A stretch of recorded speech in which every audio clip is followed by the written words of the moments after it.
Hi Cancer, this is Tisch Aitken, and this is your monthly report for the month of June 2022.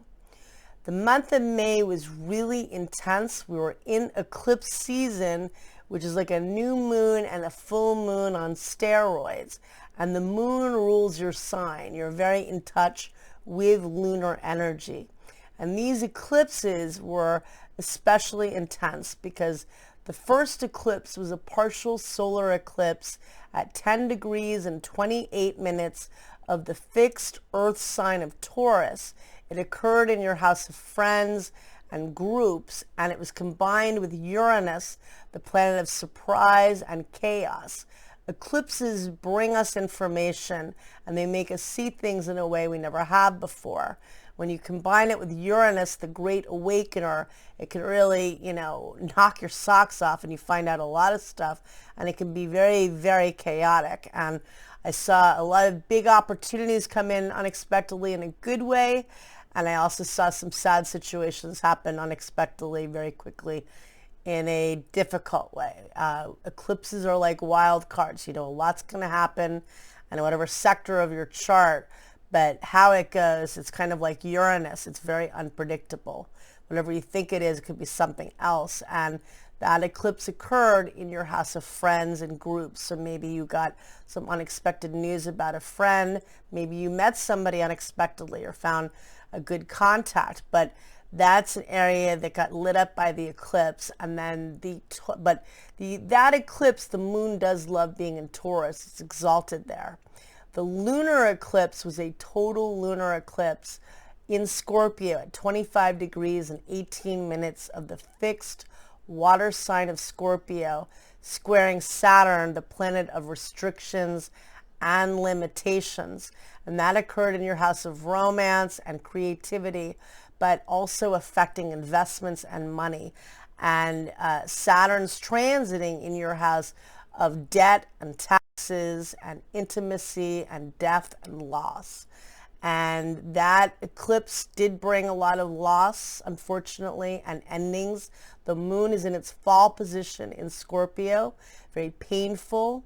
Scorpio is the sign of death and letting go of things that are keeping you back.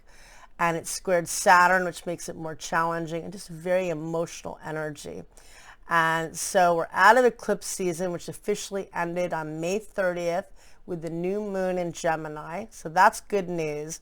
This month is not as heavy or intense, but Mercury is stationing direct on June 3rd at 26 degrees and 5 minutes of Taurus, and Saturn, the planet of restrictions, stations direct on June 4th at 25 degrees and 15 minutes of the fixed air sign of Aquarius.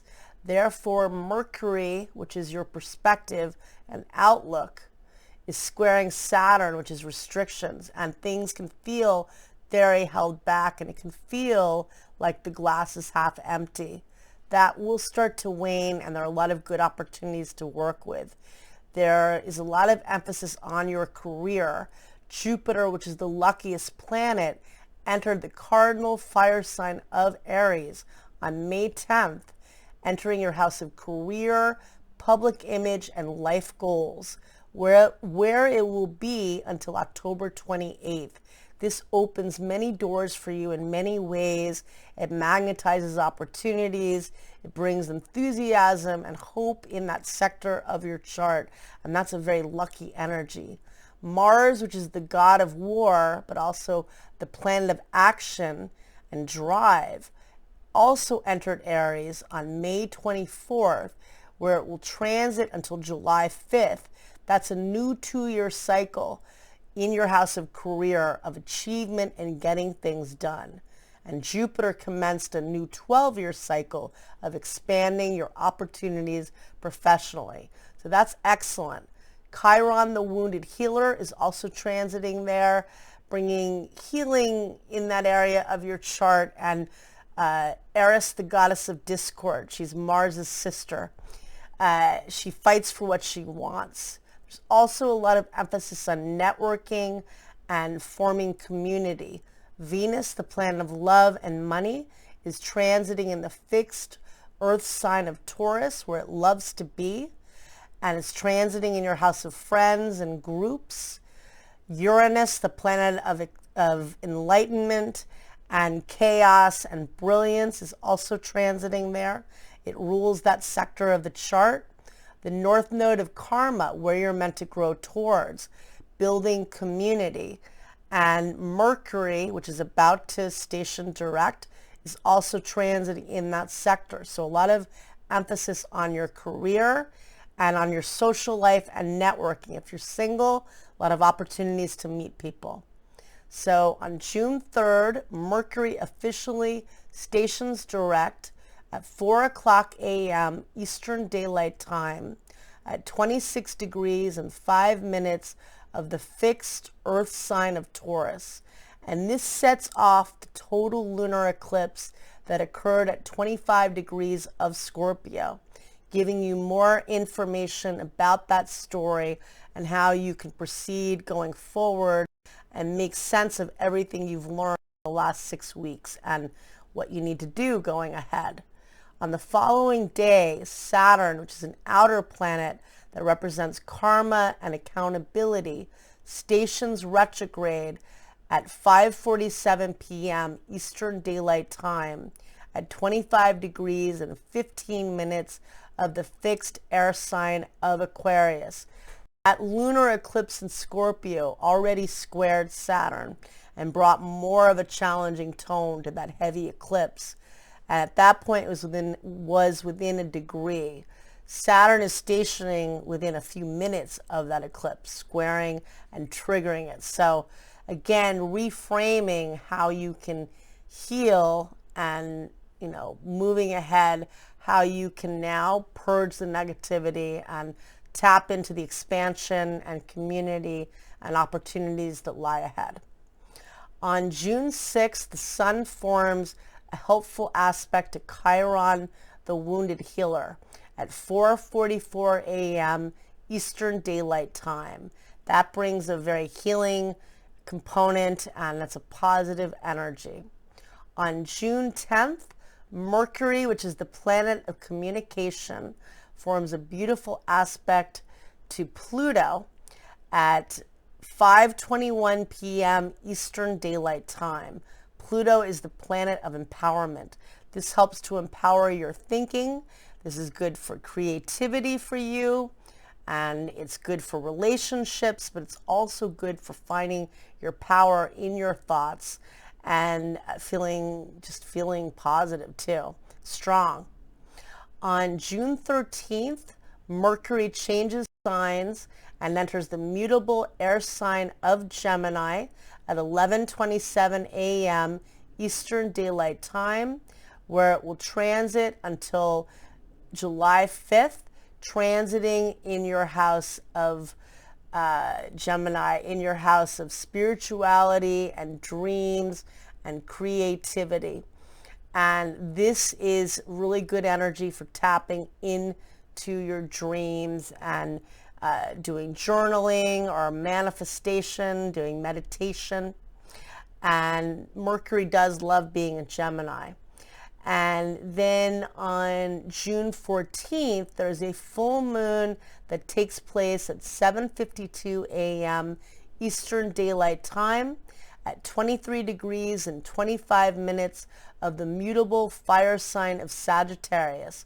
It occurs in your house of work and daily routine.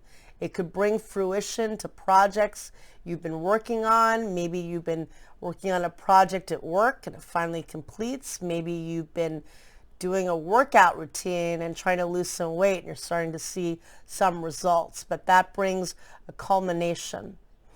On June 16th, the sun forms a helpful aspect to Saturn, and this occurs at 3:13 a.m.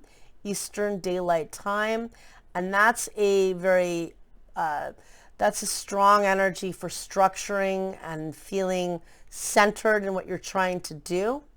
And then the sun squares Neptune at 9:41 a.m. Eastern Daylight Time. That can feel confusing and foggy, but it's also good for tapping into your dreams and into doing manifesting work.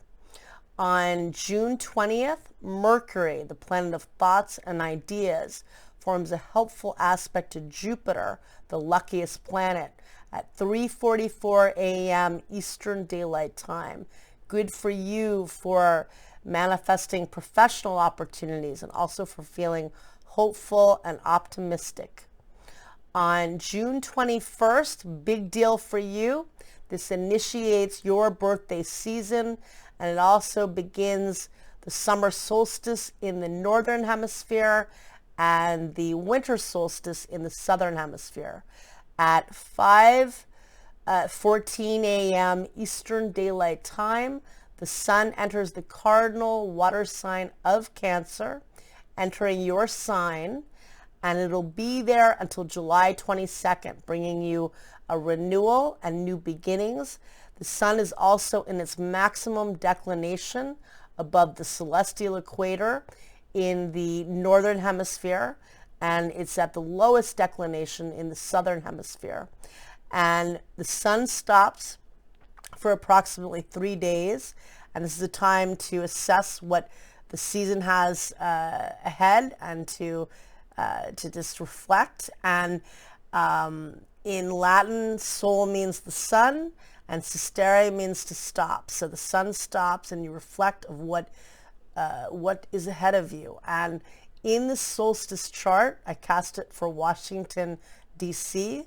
It has Gemini ascendant, which means Mercury is the ruler of the chart in its domicile in Gemini, in the house of dreams and the unconscious mind. There is a lot of emphasis in Aries in the house of friends and groups and community. The moon is in Aries conjunct Jupiter, the luckiest planet, in the 11th house of friends and groups, being courageous and passionate and expanding through community. And there is a lot of emphasis in Taurus in the house of dreams and spirituality and creativity and, self-love. So community and networking and love are the big themes of this solstice. And later that day, Venus forms a beautiful aspect to Pluto, the planet of transformation, at 4:23 p.m. Eastern Daylight Time. And that's excellent for love and for creativity, good for romantic opportunities for you as well, and social opportunities. And then on June 22nd, Venus, the planet of love and money, changes signs at 8:34 p.m.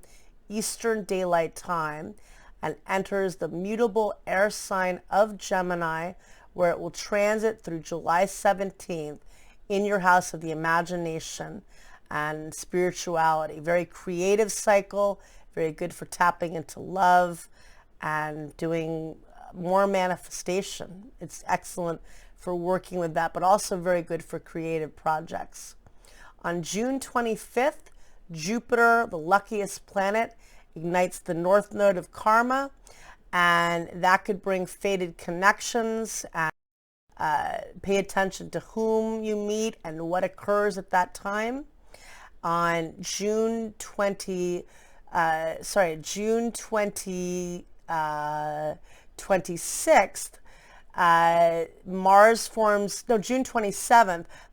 Mars, the planet of action, forms a helpful aspect to Saturn, the planet of structure, at 6:29 p.m.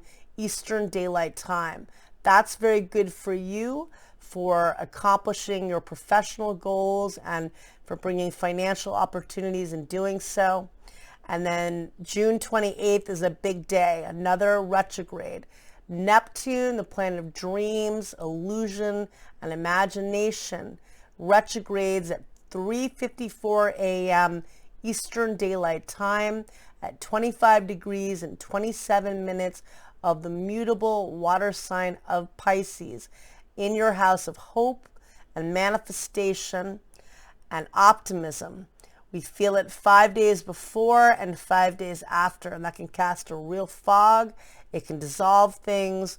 There will be heavy emotions, and some people might be feeling out of sorts or acting out of sorts because It could definitely feel very, very emotional. Then the sun squares Jupiter at 8:59 p.m. Eastern Daylight Time. That's an indulgent energy. It's very expansive. It's also optimistic. I don't find it negative. There is a new moon that occurs in your sign at 10:52 p.m. Eastern Daylight Time at 7 degrees and 23 minutes of the cardinal water sign of Cancer in your house of self and new beginnings. This is your annual new moon. Make the most of it. Plant new seeds, set intentions, do the law of abundance. And to add to that, Venus and Jupiter form a beautiful aspect at 11:52 p.m. Eastern Daylight Time. And that shows a lot of creative opportunities available to all, good for working with your imagination, and just a very prosperous new moon. I wish you a lot of luck, Cancer. Thank you very much.